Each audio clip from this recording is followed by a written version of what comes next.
Hello students, welcome to Suman master class YouTube channel. আজ আমরা হিন্দু স্কুলের প্রতিটি প্রশ্নের সমাধানগুলো এক এক করে দেখে নেব। প্রথম প্রশ্ন, একের দাগে প্রথম প্রশ্ন, প্রদত্ত গঠনগুলি ক্লোরোপ্লাস্টের সঙ্গে সম্পর্কিত। এর মধ্যে কতগুলি গঠন ক্লোরোপ্লাস্টে প্রাপ্ত তা শনাক্ত করো। কোন কোন অঙ্গাণুগুলো বা কোন কোন অংশগুলো ক্লোরোপ্লাস্টে দেখতে পাওয়া যায় সেগুলো আমরা জানবো। এখন এখানে আছে ক্রিস্টি, গ্রানাম, স্ট্রোমা, ম্যাট্রিক্স, ভিডি, স্ট্রোমা, ল্যামেলি। এগুলির মধ্যে তিনটি। কোন কোন অংশগুলো? গ্রানাম অর্থাৎ গ্রানা, স্ট্রোমা, এরপর স্ট্রোমা ল্যামেলি বা থাইলাকয়েড। দেখতে পাচ্ছি এখানে রয়েছে ক্রিস্টি, যা মাইটোকন্ড্রিয়ার অংশ, এবং ভিলি, এই ম্যাট্রিক্সও মাইটোকন্ড্রিয়ার অংশ। ভিলি বা ভিলাই হলো ক্ষুদ্রান্ত্রের অংশ। পরের প্রশ্ন, 20টি গ্লুকোজ অণু সবাত শ্বসন প্রক্রিয়ায় অংশগ্রহণ করে কতগুলো এটিপি তৈরি করে? আমরা জানি এক অণু গ্লুকোজ সবাত শ্বসন প্রক্রিয়ায় 38 অণু এটিপি উৎপন্ন করে। তাহলে 20 হলে 20 গুণিতক 38 কত হচ্ছে? 760টি এটিপি তৈরি করবে। মানব শিশুর দন্ত সংকেতটি শনাক্ত করো।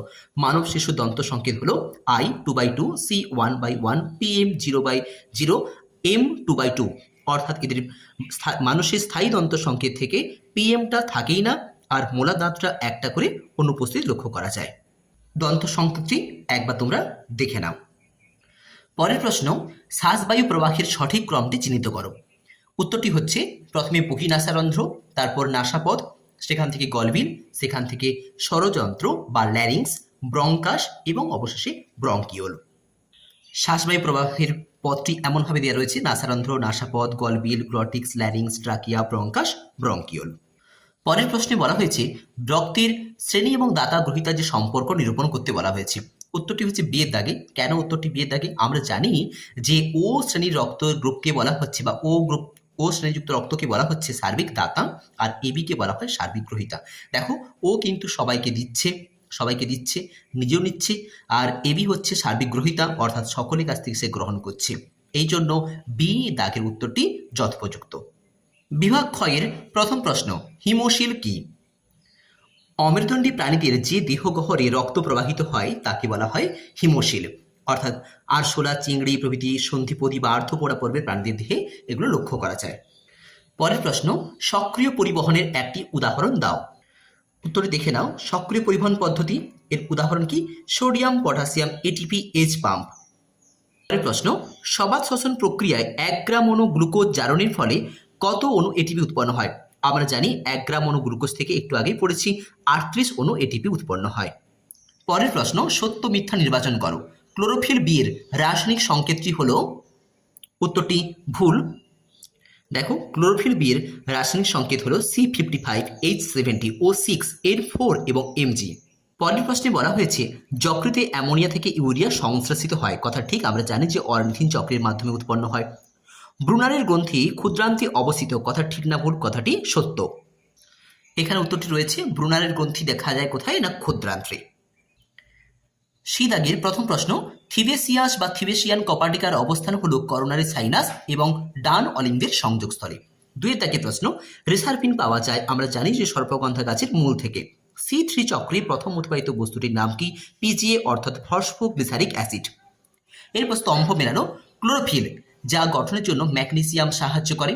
বৃক্ক, এর অবতল খাঁজকে বলা হয় হাইলাম। ট্যানিন, যা চা গাছের পাতা থেকে পাওয়া যায় একটি কার্বনযুক্ত রেচন পদার্থ। পরের প্রশ্ন, অ্যাঞ্জিনা পেক্টোরিস। অ্যাঞ্জিনা পেক্টোরিস হলো বুকে ব্যথা বা অস্বস্তি। হৃদপেশিতে যদি কোনো কারণে রক্ত বা অক্সিজেন না পৌঁছায় তাহলে এটা হতে পারে। এটি কোনো রোগ নয়, হৃদযন্ত্রের ধমনির ব্লকেজ বা সংকোচনের একটি লক্ষণ। পরের প্রশ্ন, 2টি পিত্ত লবণের নাম বলো। 2টি পিত্ত লবণ হলো সোডিয়াম গ্লাইকোকোলেট এবং সোডিয়াম টরোকোলেট। পরের প্রশ্ন, উদ্ভিদের 2টি নাইট্রোজেনবিহীন রেচন পদার্থের উৎস এবং অর্থকরী গুরুত্ব লেখো। উদ্ভিদের 2টি নাইট্রোজেনবিহীন রেচন পদার্থের নাম হলো, একটা হচ্ছে গঁদ বা গাম, আর রজন বা রেজিন। আমরা উৎস লিখব। গঁদ কোত্থেকে পাওয়া যায়? বাপলা, শিরীষ, আমড়া, জিওল প্রভৃতি গাছ থেকে। যা কি কাজে ব্যবহার করা হয়? কাগজ শিল্পে, কাষ্ঠ শিল্পে কিংবা বই বাঁধাই করতে, এছাড়া ছাপার কালি তৈরি করতে ব্যবহার করা হয়। রজন বা রেজিন এটি পাইন এবং শাল গাছের কাণ্ড বা শাখা প্রশাখা থেকে পাওয়া যায়। যা কি করে?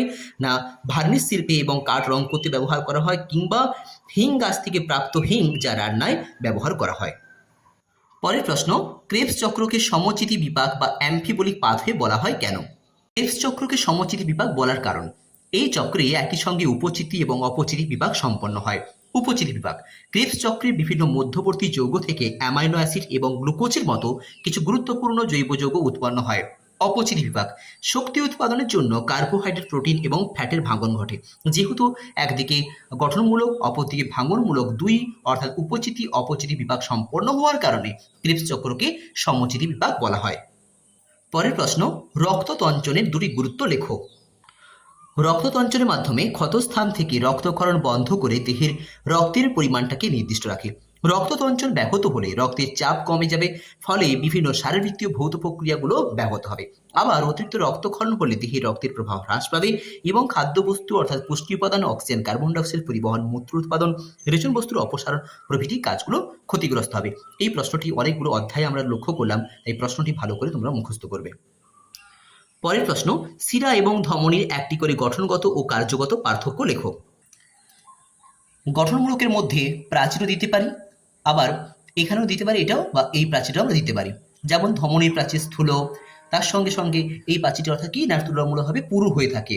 আর শিরার প্রাচীরটা অল্প পেশিবহুল অস্থিতিস্থাপক, তার সঙ্গে সঙ্গে কি লিখবে না এর প্রাচীরটা কিরকম হয়ে থাকে না পাতলা হয়ে থাকে। বা এটাও দেওয়া যেতে পারে ধমনী গহ্বরের ব্যাসটা ছোট, শিরা গহ্বরের ব্যাসটা বড়। আর কাজ তো বলাই আছে যে ধমনীর মাধ্যমে অধিক অক্সিজেনযুক্ত রক্ত বাহিত হয় আর শিরার মাধ্যমে অধিক পরিমাণে কার্বন ডাইঅক্সাইডযুক্ত রক্ত পরিবাহিত হয়। প্রদত্ত বিষয়ের ভিত্তিতে সক্রিয় নিষ্ক্রিয় পরিবহনে পার্থক্য দাও। ঘনত্বের নতিমাত্রা এবং এটিপি। প্রথম পয়েন্টে আছে ঘনত্বের নতিমাত্রা অর্থাৎ পরিবহনের প্রকৃতি। এই পয়েন্টটাও কিন্তু করা যাবে।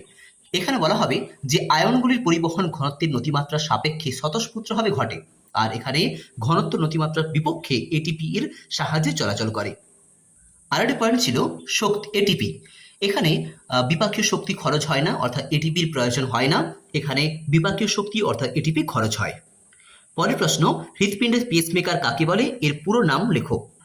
হৃৎপিণ্ডের পেসমেকার প্রধান পেসমেকার বলা হয় SA নোডকে। এর পুরো নাম সাইনো অ্যাট্রিয়াল নোড।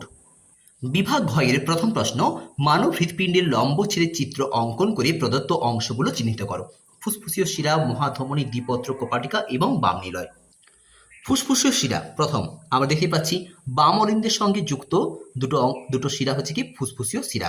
এরপরে মহাধমনী, বাম নিলয় থেকে যে অক্সিজেনযুক্ত রক্ত যে বাহের মাধ্যমে সারা দেহে ছড়িয়ে পড়ছে তার নাম কি মহাধমনী।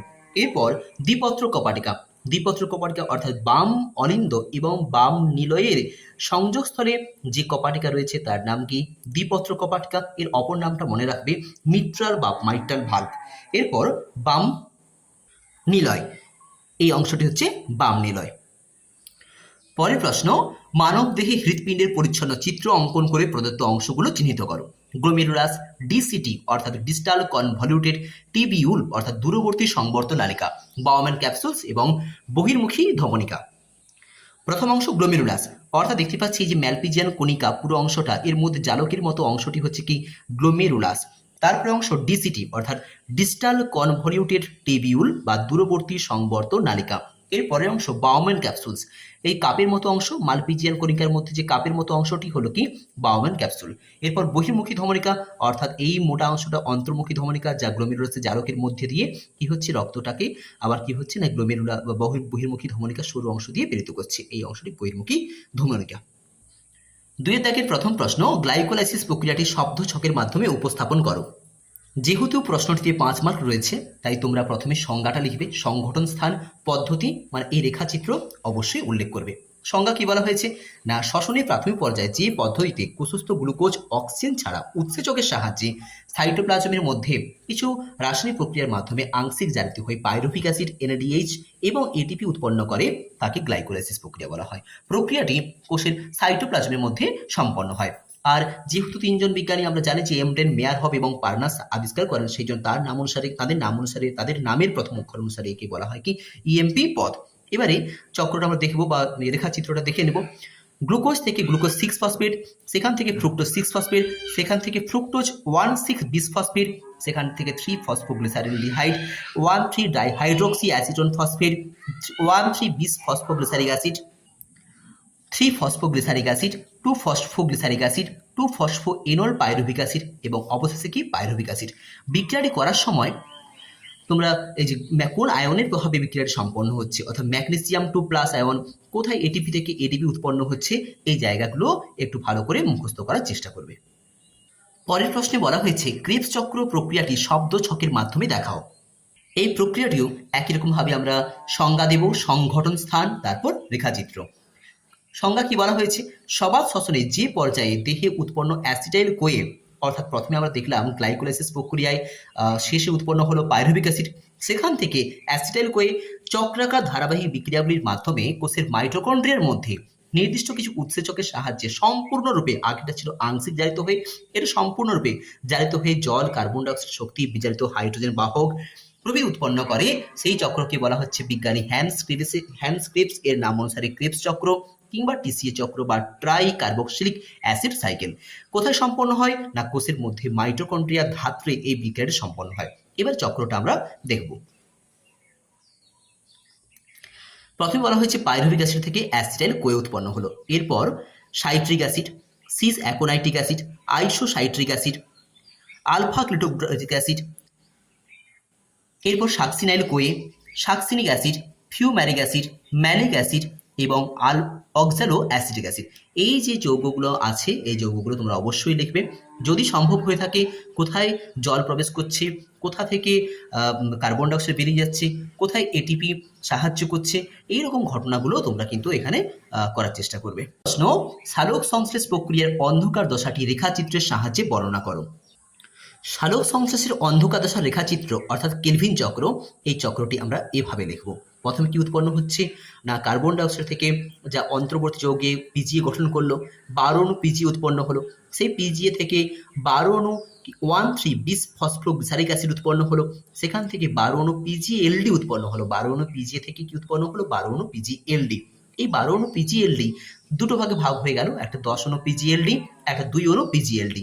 এই 10 অণু পিজিএলডি থেকে উৎপন্ন হলো 6 অণু আরইউএমপি, সেখান থেকে আবার 6 অণু আরইউবিপি উৎপন্ন হলো। এই যে 2 অণু পিজিএলডি উৎপন্ন হলো, সেখান থেকে উৎপন্ন হলো কি গ্লুকোজ। এই চক্রটা ভালো করে তোমরা মুখস্থ করবে, প্র্যাকটিস করবে বাড়িতে, তাহলেই হবে।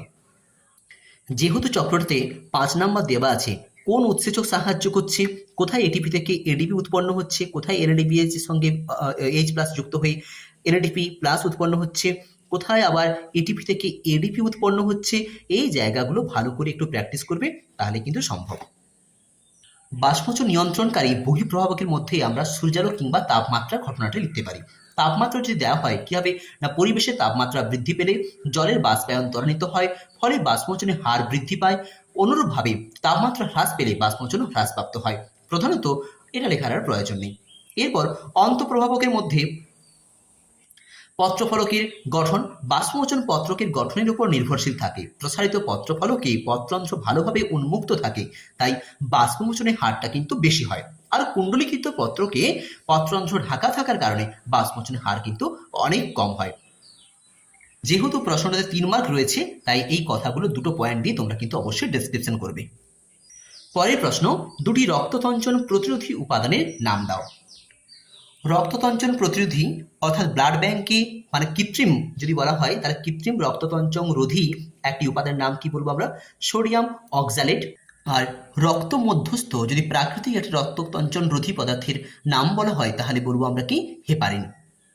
আজকের এই আলোচনা তোমাদের মনোগ্রাহী হলে অথবা এই ধরনের আরও নিত্য নতুন ভিডিও পাওয়ার জন্য এই চ্যানেলটিকে সাবস্ক্রাইব করে আমার পাশে থেকো। মনোযোগ সহকারে আজকের এই টপিক দেখার জন্য সবাইকে ধন্যবাদ। সবাই খুব ভালো থেকো এবং নতুন টপিকটি আসার আগে তোমরা এই আজকের এই আলোচনাটা ভালো করে একবার রিভাইজ করে নাও, ভালো করে দেখে নাও। যদি কোনো জায়গায় বুঝতে অসুবিধা থেকে থাকে তোমরা আমাকে অবশ্যই কমেন্ট করতে পারো।